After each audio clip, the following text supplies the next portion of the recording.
আসসালামাইকুম প্রিয় ভিউয়ার্স, আজকে আমরা 10 বোর্ড 2024 অধ্যায় 2 যে ম্যাথ ছিল সেটা নিয়ে আমরা আলাপ করব। এর আগে আমরা অন্যান্য অধ্যায়গুলির ম্যাথ দেওয়া রয়েছে আইসিটির। তো আমরা আগে উদ্দীপকটা দেখে নিই যে চিত্রপট 1 আছে একটা রিং টপোলজি, 2 আছে একটি বাস টপোলজি, 3 আছে একটা ট্রি টপোলজি। তো আমি একটু বলে নেই যে রিং টপোলজি একটা এরকমও থাকে, আবার বৃত্তাকারও থাকে, আর বাস টপোলজি বাসের মতোই যায়, বাসের মতো থাকে। আর ট্রি টপোলজি মানে গাছ একটার পর একটা পর্যায়ক্রমে বাড়তে থাকে, ট্রি টপোলজি যেটা গাছ। তাহলে এরপর প্রশ্নগুলো ছিল কি, ক্লায়েন্ট সার্ভার নেটওয়ার্ক কি, হাব ও সুইচের মধ্যে ভিন্নতা কি ব্যাখ্যা করো। উদ্দীপকের চিত্র 1 টপোলজি কোনটি, মানে উদ্দীপকের চিত্র 1 টপোলজি কোনটা, এটা কি টপোলজি ব্যাখ্যা করো। উদ্দীপকের চিত্র 2 ও 3 টপোলজি 2 এবং 3 এটা মধ্যে কোনটি বেশি সুবিধাজনক হবে, উত্তরের সপক্ষে যুক্তি দাও। এই ছিল প্রশ্ন। আমরা প্রশ্নের উত্তরে যাব। আমরা প্রশ্নটা কি এখানে, তো এখানে আমাদের প্রশ্ন ছিল কি, 1 নম্বরে ক্লায়েন্ট সার্ভার কি। তো ক্লায়েন্ট সার্ভার নেটওয়ার্কে পদ্ধতি একটি কম্পিউটারকে সার্ভার হিসাবে ব্যবহার করা যায়। এই সার্ভারের সাথে একাধিক কম্পিউটার সংযোগ দেওয়া হয়। কেন্দ্রীয়ভাবে ডেটা স্টোরকে নিরাপত্তা দেওয়া উপযুক্ত নেটওয়ার্কই হলো ক্লায়েন্ট সার্ভার। মানে ক্লায়েন্ট সার্ভার যেটা বলতে বোঝায়, যেটা মানে কোনো তথ্য উপাত্তকে নিরাপত্তা প্রদান করার যে বিষয়, সেটা হলো ক্লায়েন্ট সার্ভার। মানে কোনো তথ্যকে নিরাপত্তা বিধান দেওয়া, নিশ্চিত করা, সুনিশ্চিত করা, এটা হলো কেন্দ্রীয় সার্ভারের কাজ, ক্লায়েন্ট সার্ভারের কাজ। তো এখানে লেখা আছে, তোমরা চাইলে এই লেখাটুকু দিয়ে দিলেই হয়ে যাবে। আমি একটু বেশি করে লিখে দিয়েছি, কোনো সময় কত এই প্রশ্নটা আসে। তাহলে এই এতটুকু লেখা দিলেও হবে, যেন কেন্দ্রীয়ভাবে ডেটা স্টোরকে নিরাপত্তা দেওয়া উপযুক্ত নেটওয়ার্কই হলো ক্লায়েন্ট সার্ভার। এতটুকু কত লিখলে হবে। আর যদি ক্ষতে আসে তোমরা এতটুকু লিখে দেবা পুরোটা। তাহলে এই ক্ষয়ের উত্তরটা ছিল, কি, হাব ও সুইচের মধ্যে পার্থক্য কী, যে হাব ও সুইচের মধ্যে ভিন্নতা কী ব্যাখ্যা করো। তো আমরা জানি যে হাব সুইচের মধ্যে অবশ্যই পার্থক্য রয়েছে। তো সেই ক্ষেত্রে হাব ওরা নির্দিষ্ট কোনো যন্ত্র তথ্য পাঠাতে পারে না, আর অপরপক্ষে সুইচ কিন্তু এমএসসি অ্যাড্রেস ব্যবহার করে নির্দিষ্ট যন্ত্রে তথ্য পাঠাতে পারে, এবং ডেটা আদান প্রদানের ক্ষেত্রে কোনো সম্ভাবনা থাকে না, কিন্তু সুইচের ক্ষেত্রে ডেটা আদান প্রদানের বাধার সম্ভাবনা থাকে না। তো হাবের ক্ষেত্রে সম্ভাবনা বাধা থাকে, আর সুইচের ক্ষেত্রে কি সম্ভাবনা বাধা থাকে না। তো হাফের বিরুদ্ধে হাফের ডেটা যন্ত্র পাঠাতে, কোনো তথ্য পাঠাতে, নেটওয়ার্ক তথ্য পাঠাতে পারে না। অপরপক্ষে সুইচ এমএস অ্যাড্রেস ব্যবহার করে যন্ত্রতে ডেটা আদান প্রদান করতে পারে। আবার ডেটা আদান প্রদানের ক্ষেত্রে সুইচের বাধা থাকে, কিন্তু হাবের বাধা থাকে, কিন্তু সুইচের কোনো বাধার সম্ভাবনা থাকে না। এরপর হলো যে এটার লগা তোমার হাফটা হলো কি, যে হাফ ডুপ্লেক্স, আর সুইচটা হলো ফুল ডুপ্লেক্স। আর এটা হলো অপরপক্ষে হাফের পোর্ট থাকে 4, 8, 16, আর সুইচে থাকে 8, 16, 24, 48। আমি আবার বলি, এই ব্যাপারটা গুরুত্বপূর্ণ, এইটুকু নাম্বার ক্যারি করবে। কারণ হাফে পোর্ট থাকে হলো 8, 4, 8, 16, আর সুইচে পোর্ট থাকে হলো 8, 16, 24, 48 এভাবে। তাহলে যেহেতু হাফ এবং সুইচের মধ্যে পার্থক্য রয়েছে, ভিন্নতা রয়েছে, তো তাহলে এখানে আমরা দেখতে পাচ্ছি যে হাফ হলো কি একটি হাফ ডুপ্লেক্স, আর হলো সুইচ হলো একটি ফুল ডুপ্লেক্স।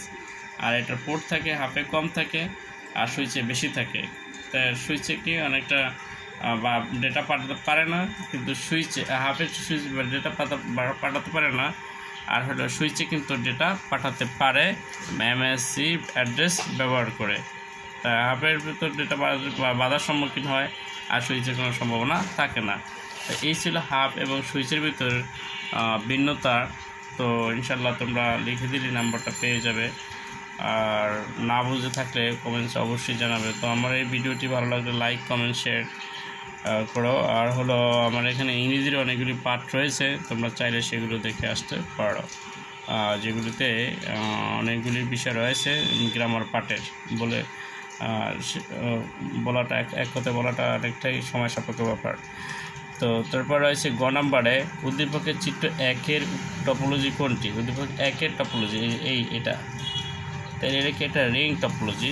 জিজ্ঞেস করছে যে এটা কোন টপোলজি, তাহলে এটা একটা রিং টপোলজি। চিত্র 1-এর টপোলজিটা হলো একটা রিং টপোলজি। রিং টপোলজির দুটি করে সংযোগ থাকে, একটি সেন্টার অপরটি কি রিসিভারে কাজ করে। কি এটা একটা রিং টপোলজি, এটা দুইটা থাকে, তাই একটা রিসিভার একটা কি সেন্টারে কাজ করে থাকে। তাহলে কোনো একটা কম্পিউটার যদি ডেটা পাঠাতে চায় অন্য কম্পিউটারকে, তখন সেটি নিকটবর্তী কোনো কম্পিউটারে যাবে।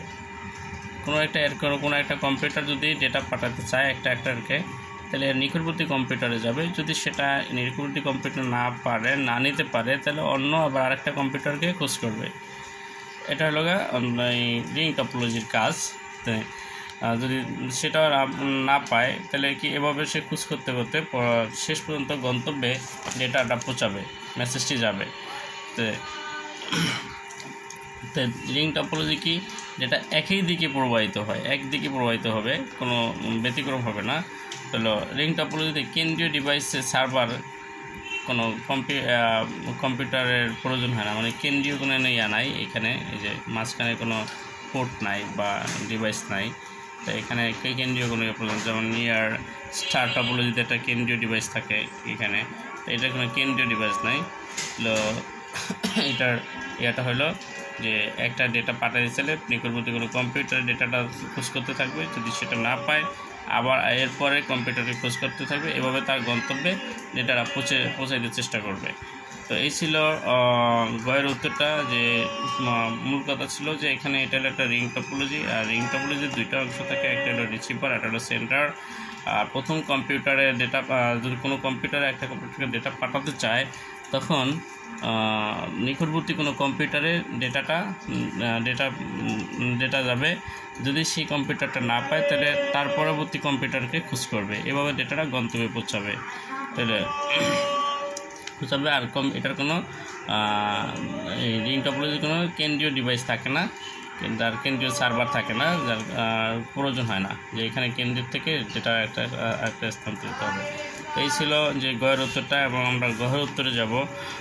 উদ্দীপকের চিত্র 2 মানে এই যে বাস টপোলজি এবং চিত্র 3-এর টপোলজি দুটির মধ্যে কোনটি বেশি সুবিধাজনক? যে আমরা এটা হলো ট্রি টপোলজি, এটা হলো বাস টপোলজি, এই দুটার ভিতরে কোনটা বেশি সুবিধাজনক ব্যবহার করা সেটা প্রশ্ন করছে। তাহলে আমরা উত্তরটা যাব। উত্তরটা আগে আমরা লিখে নিব। যেমন উদ্দীপকের চিত্র 2 এবং 3-এর যে টপোলজি ব্যবহার করা হয়েছে তা হলো চিত্র 2 হলো বাস টপোলজি এবং চিত্র 3 হইল ট্রি টপোলজি। নিচে দুটি তুলনামূলক বিশ্লেষণ করা হলো, তোমরা একটু লিখে নিবা। লিখে নিলে তাহলে চিত্র 2-এর টপোলজিটি হলো যে একটা বাস টপোলজি। তা বাস টপোলজি যে লাইন ইয়াগুলি থাকে, কম্পিউটারগুলো থাকে, একটা লাইনের সাথে, মেইন একটা লাইনের সাথে কম্পিউটারগুলো থাকে। তো এটা একটা জটিলতা কম, কোনো তার বেশি ব্যবহার হয় না, খুব সহজেই তথ্য আদান প্রদান করা যায় এবং খরচও কম, কোনো ধরনের হবে না। যদি প্রয়োজন হয় এখানে একটি কম্পিউটার অ্যাড করা যায়, অথবা এখানে একটা অ্যাড করা যায়, অথবা এখানে যদি মনে হয় বাদ দিতে হবে, তাহলে বাদ দিবে, মানে সংযোজন বিয়োজন করা কোনো ব্যাপার না এই টপোলজিতে। আর একটা কম্পিউটার যদি নষ্ট হয় বা কোনো একটা নষ্ট হলে অন্যটা, যখন এটা নষ্ট হয়ে গেল, তাই এটার কোনো প্রভাব পড়বে না, বা এটা নষ্ট হলে এটার কোনো প্রভাব পড়বে না, বা এটা নষ্ট হলে এটার কোনো প্রভাব পড়বে না, এটার কাজটা চলমান থাকবে। তাহলে একটা কম্পিউটার বা একটা ডিভাইস নষ্ট হলে আরেকটা ডিভাইসের কোনো সমস্যা হবে না, একটা কম্পিউটার নষ্ট হলে আরেকটা কম্পিউটার চলতে থাকবে। তাহলে এরপর হলো এখানে একই লাইনের ভিতরে মানে একটা কেন্দ্রীয় লাইনের সাথে এই কম্পিউটারগুলো সংযোগ স্থাপন করা যায়, চাইলে সংযোজন করা যায়, বিয়োজন করা যায়। তো দেখা গেছে কি এটা একটি মানে ফ্লেক্সিবল একটা আইটেম, যেমন সুবিধাজনক তেমন মানে স্বল্প খরচে ব্যাপারটা করা যায়। আর আমরা আবার অপরপক্ষে যদি টি টপোলজিটা বিশ্লেষণ করি, তো এখানে দেখা যায় এটা কেন্দ্রীয় ডিভাইসের সাথে কতিপয় কম্পিউটারগুলো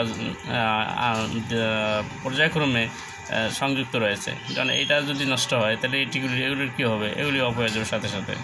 তো এটা নষ্ট হয় মানে কি, এগুলোর জীবন শেষ হওয়া বা এগুলোর কার্যকারিতা বন্ধ হয়ে যাওয়া।